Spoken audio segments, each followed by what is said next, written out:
it would definitely be a great tool as it is right now for writing for any sort of content, really. And that's something that, in my opinion, everyone should use as long as you have a tool and you know how to use a tool and not as like a not like a it shouldn't be a liability, if that makes sense. It should stay as a tool, at least for now. And I'm saying at least for now because obviously the updates and the pace that things are going is unbelievable. Like you get updates on a daily basis and you cannot keep up.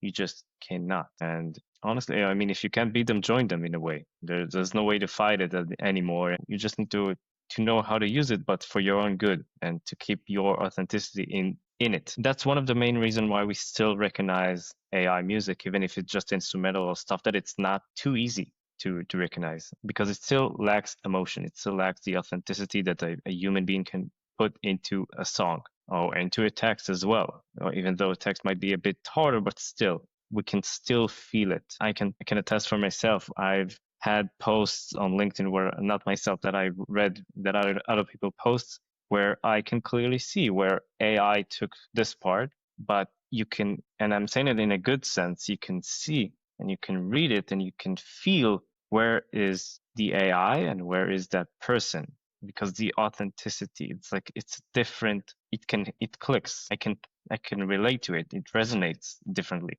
And that's something that I hope humanity should keep, at least for now. Have you used AI in a session to help create lyrics or prompts for lyrics, and then had a vocalist tweak them to keep it human? Definitely. All the time. That's what you call a tool. I've never asked for AI to give me a full-on lyric and like, let's go with it and like that. You can definitely do it, but you want to have that tiny bit of like edge where it's you, where it's Gil. I'm writing it. I can definitely get the prompts and I get the ideas from AI and I can use it a lot, but I need to keep my taste into it, my personality, um, my edge as a writer, for example. Being based in Tel Aviv and then having a European clientele, it gives you two very different sandboxes to play in. What growth hacks work in Europe that flop in Israel and vice versa? I mean, I have one big flop that I had within my community, BPG Music Group. Long story short, we tried to create some sort of a live DJ set. I think it was during COVID or anywhere around COVID. So it was an online set through Discord. It's just, that's where like it doesn't click. It felt like for Europeans, it wasn't the right fit and it completely flopped. I mean, it didn't work, but it was a great lesson. It was a great lesson to really understand what, different cultures almost, what it means, even if we're talking technology stuff, What do you think happened there? Let's unpack that.